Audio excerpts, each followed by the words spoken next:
Hey everyone, hopefully you're having a good day. My name's Andy. My channel's Finding Value.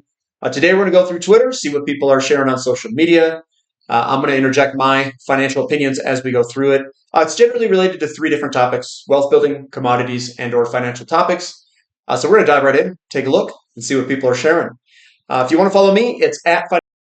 If you want to join our community, finding-value.com, where we dive deeper into all of these topics, looking for potential investment opportunities. You will learn something if you join, is in my opinion. If you're newer, you'll definitely learn a lot. If you are more seasoned, you may still learn things as you go through a lot of the old question and answer sessions and trainings that I have on the website. Mayday coupon is still active. So looking at Philip, he says, we forecast uranium is at the start of a 10-year bull market. Note, not the middle or the end, but the start. Early investors have done well. Nothing like what's ahead, though, with US and Canadian demand. Spot price will be going up dramatically, plus producers and near-term miners. And this is talking about we are experiencing a historic moment in nuclear energy, and we think we can be blunt here. What the hell just happened? The pivotal year was 2020. So we're at the beginning of this. And when I go and I don't just believe people when they say this, I go and do my own research. I look at things on my own. I want to see data that supports that we are early. Some of those things that you can look at is a Dow Jones to gold ratio. When uranium does these big 10-year bull markets, almost always you see a favorable gold, gold beating stocks, gold beating the S&P 500, gold beating the Dow Jones Industrial Average.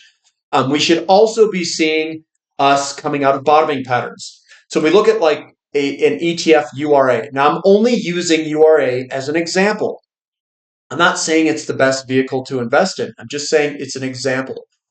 And what you see is you see a downtrend, a bottoming sideways momentum pattern, and then we break out of that momentum. Your ideal buy point for investing is here. How do I know that? Well, I mean, that's in technical analysis books. And this is where we purchased a lot on the website, on this breakout all through here. And yes, we did. I did purchase other stuff on the bottom over here too. I did. When it was cheap, hitting that support, I was hitting it up. Don't worry. Now we've hit up. We've headed up. I had a little bit of resistance coming through this section there. We pulled on back, but I don't see anything to worry about on the long term here. The problem that people get into is they don't take a long-term approach. They are trying to time the zigs and the zags of the short term like this, and they're getting frustrated with it. They're getting thrown around. They get kicked out of the sector because they are not happy that we've pulled back here because they've purchased somewhere over here in this general area.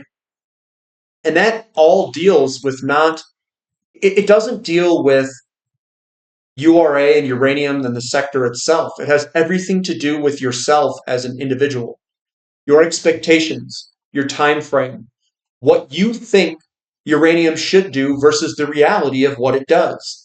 And that's the problem. That is the problem. It's what you think something should do versus the reality of it. As an investor, you need to adopt what reality gives you. You need to change your style, your time frame, your expectations to what the game is, not what the game should be in your fictitious world. So URA, it has the bull pattern and it's going to come up and break. And it's going to leave a lot of people in the dust who got frustrated with the sector because it didn't meet their potential time frame and potential returns in the times that they wanted. Oh, but time is an opportunity. It's lost. Give me a break, guys. This isn't an uptrend. You can't time the short term to the degree that I think people can try to time it. I don't think the precision is there. You can just say general area, good to accumulate there.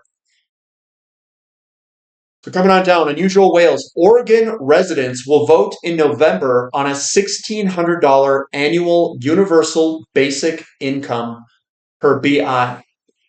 When I read stuff like this, I just think in my head, I don't own enough precious metals, physical precious metals, out of this stupid system of trying to just throw money everywhere. Where is this coming from? And how do you manage that? There's not that many people that work and pay taxes. So if there's not that many people who work and pay taxes, and those are the people who are creating value in the system, especially those that work in the private sector, not in government or states, you are putting all of that load and stealing purchasing power from those that are putting wealth and value into the system. This is just going to end up in inflation. You're just going to price everything higher. And if we go this route, good luck to your currency. I don't own enough gold, silver, platinum, palladium, oil, and whatever else. And then the next one, buy gold miners, buy silver, buy natural gas, buy inflation because inflation is accelerating. This is part of that inflation. I mean, the decisions we're doing here, guys, are ridiculous. We are literally printing money and just handing it out everywhere. And people are acting like this is okay. It's not okay. People are going to get hurt. It's not going to be me. I'm going to prepare for this stuff. I'm going to put my investments in inflation protected crap. But I feel for those that live paycheck to paycheck. It is harder and harder to break that paycheck to paycheck barrier where you can get out of a 9 to 5, you save money, acquire assets, and then make purchasing power gains. It is getting harder and harder to do that. I don't even think the S&P 500 over the long term, not the short term. I know we've had a pretty stellar year this year, but over the long term, I don't think the S&P 500 can even beat inflation. Because what you have to do is you have to beat inflation. And I think inflation has always been 5, 6, 7, 8, 9, 10%. But that is taking the S&P after taxes. You have to pay taxes on that.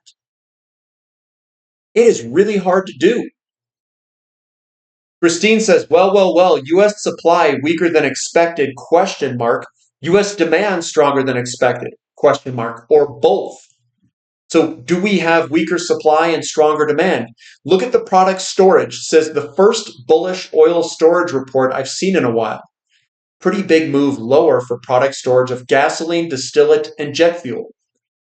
And that looks to me, if you draw a trend line about under 385,000, 385,000 is about your trend line. And we broke through, and we're probably at 370 right now. 370, 375. We are heading lower. And again, we are going to head lower during this season. You can see the other years that we're heading lower. I think his name's Jorge. U.S. oil inventories excluding natural gas liquids are at the lowest in the year at 1,368. So 1.368 is where we're at in this black line here. We're pretty low. We're pretty comparable to where 2023 is in total U.S. inventory, excluding natural gas liquids.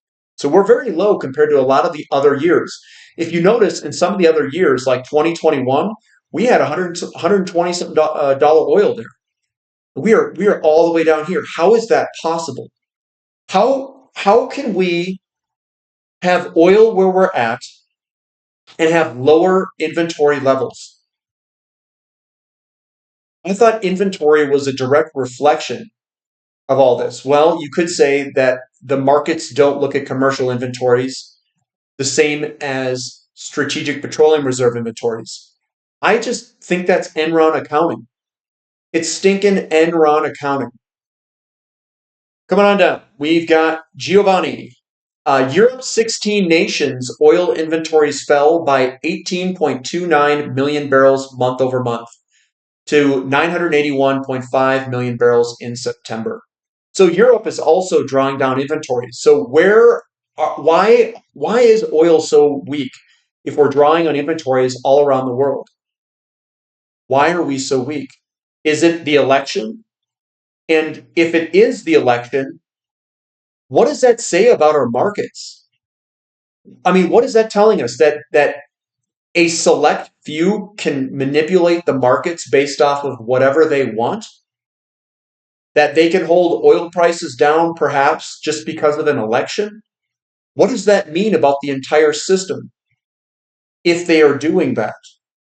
What does that mean about the party that's in power? What does that mean about maybe if they're going to that extent to hold oil prices down, if they are, then what does that mean about the extent that maybe they're in the news and doing other things with other commodities, perhaps gold, silver, perhaps the S&P 500 and the Nasdaq? Perhaps everything needs to be questioned at some point if they are doing that. US implied gasoline demand, products supplied. Look at the jump there. It's higher than any other time in history over the past 5 years at least. We are way up there for gasoline demand. Maybe that's me filling up my cars because I don't drive much anymore. I just filled up all my cars recently. I'm coming down zinc. So zinc is facing a supply deficit as mine output falls again. There's a lot of deficits coming across the board in commodities. Obviously, I'm showing zinc here. Copper's got some out in the future. What do you think this is all going to do? So we get a deficit in silver, platinum, palladium, probably rhodium too. We've got deficits in lithium out in 2020s, 2030. We've got deficits in graphite, zinc, nickel, cobalt. We've got deficits, obviously, in copper. If all of these materialize, do you think that's not going to be inflationary? And if they do materialize and we get higher prices of all these metals, what are all the mining companies going to do in the world? Well, this is what I think is going to happen. We're going to have to build a lot more mines, and we're going to have to build a lot more equipment. Probably steel demand is going to go up. So we're going to build a lot more equipment. We need a lot more demand for all of these things. And it's going to be a lot more oil supply unless we somehow figure out how to build equipment that doesn't run on diesel, which I have no idea how they're going to do that. Um, if we're moving a lot of things around the world, moving a lot of earth at lower ore grades. I just see this as one big energy play because everything in the future is in these big deficits, zinc included, and copper and all the rest. And those are all just building more mines. Uranium's in there too. We need to build mines. And what does that take? Energy. And what are we going to do? We need more equipment. Companies like Caterpillar are probably going to go crush and hire. You got to build all this stuff. And that's all future energy demand, all of it. And then we've got AI stacked on top of this. Obviously, that's probably wanting to do it at a more efficient pace. The more efficient you get, what occurs? We need more equipment faster.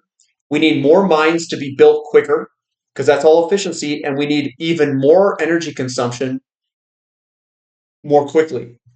It's all about energy at this point.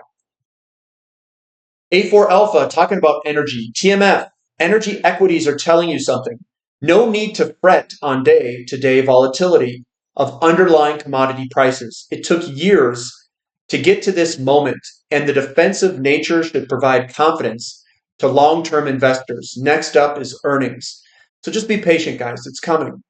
Be patient. We're not selling off in the energy equities. We're holding steady, even in the face of a little bit of selling pressure of oil. Be calm. Be patient. It's coming. And all of these deficits are going to need energy. Everything. Do you think uranium is the energy that's going to supply? You think electricity is going to pull all this uranium out of the ground? Nope, it's oil. Uranium is a derivative of oil, and so is zinc, and so is copper, and so is absolutely everything in this world.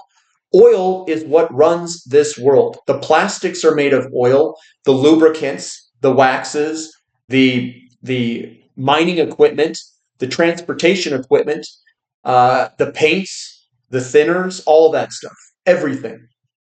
Oil, oil, oil. Here's Costco. So Costco gold bars are selling out even as prices surge, survey finds. Well, I wonder why that is. Maybe people are getting a little bit more worried about all of the things that are happening in this world, about the dollar, about bond prices, about the great taking of potential problems with brokerage accounts and banks. If anything materializes where we have a problem in any of those things that I just mentioned, or even the banking system itself and the banks, do you know how high this is going to go for gold bars and silver bars and platinum bars? People are going to buy it until it's sold out indefinitely. It will just be gone. Better get on it.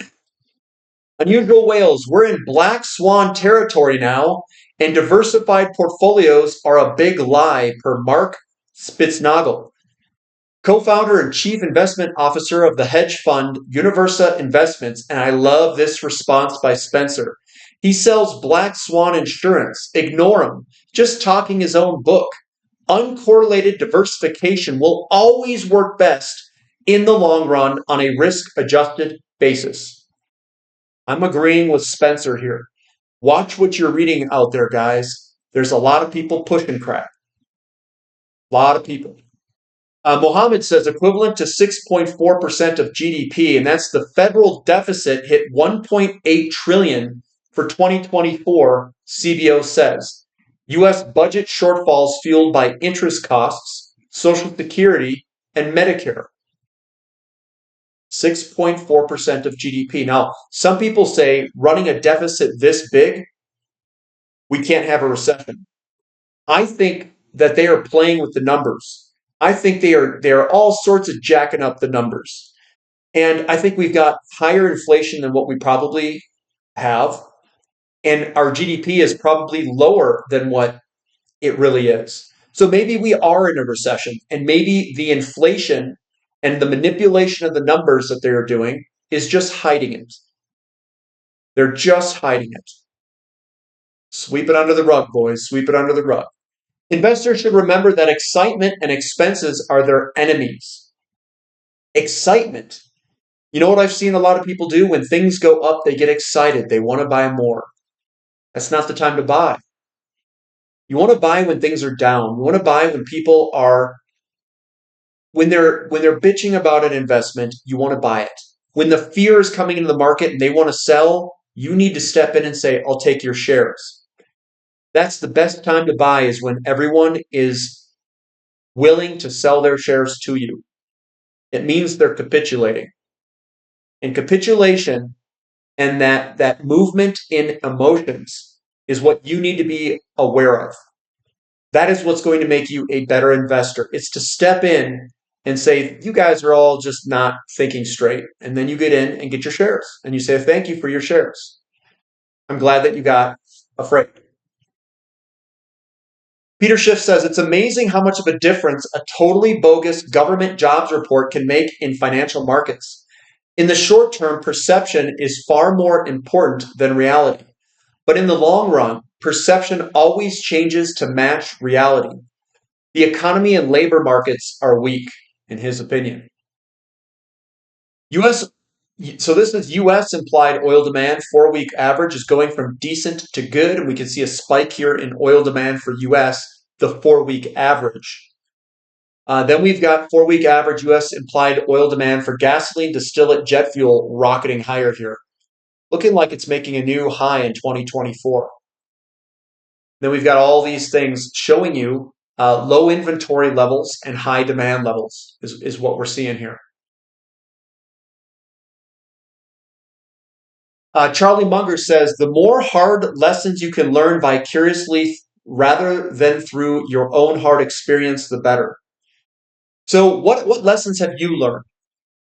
What have you learned from others that you are now applying to your investment strategies?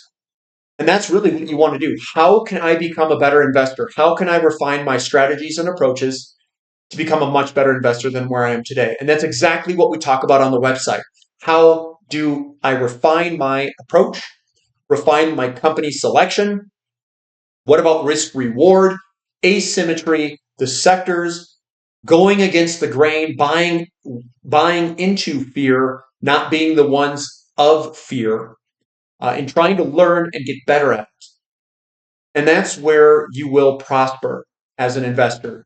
You need to change. You can't be yourself and how you grew up. You might have to change a little bit, take a little bit different time frame, a little bit more patience, be more aggressive when others are not. For a few. Eric Nuttall says Jeff Curry. So this is Jeff Curry. He's big on commodities. Says there have only been two supply-driven oil bear markets in modern history, 86 and 2015. And it takes a willingness of a producer to crush the price. Market bearishness being driven by weak 2025 balances that assume the full return of OPEC plus voluntary cuts. With meager U.S. shale growth going forward, Canada, Brazil, Guyana, in 25, growth is locked in long lead projects and non-OPEC supply forecasted to peak in 3 years. Why would OPEC members push barrels onto the market, assuming improved compliance from Iraq?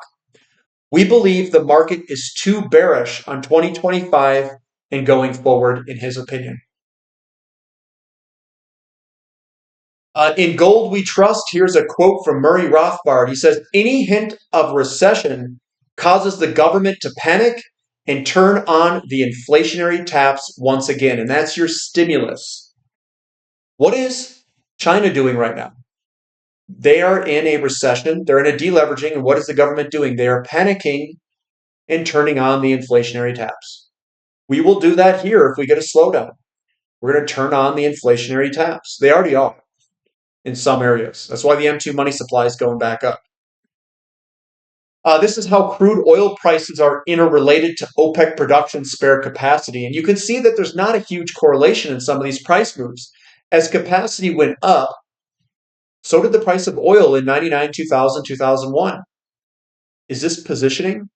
We saw the recession pull on back and capacity. They were pumping more oil here. We saw another capacity growth. I mean, we're at 7 million barrels of spare capacity worldwide. OPEC spare capacity. I don't even believe that they have 4 or 5 million spare capacity. I don't even believe that. I don't. I think we're tighter than that. I think we are tighter than most others. But look at this crash here. Look how tight the market was here. So there isn't a correlation between OPEC spare capacity and spot price. There's no correlation there necessarily. If anything, when spare capacity goes up, price goes up. That's where, I mean, spare capacity's gone up. We should see price go up here, not go down.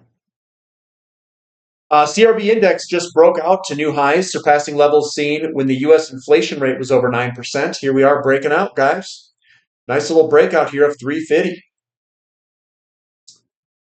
And that's what we've got for today, guys. So that's where we're going to end it. Give me a thumb up for the content. Subscribe to the channel. Subscribe to the website. And we'll catch you guys later. This is Finding Value.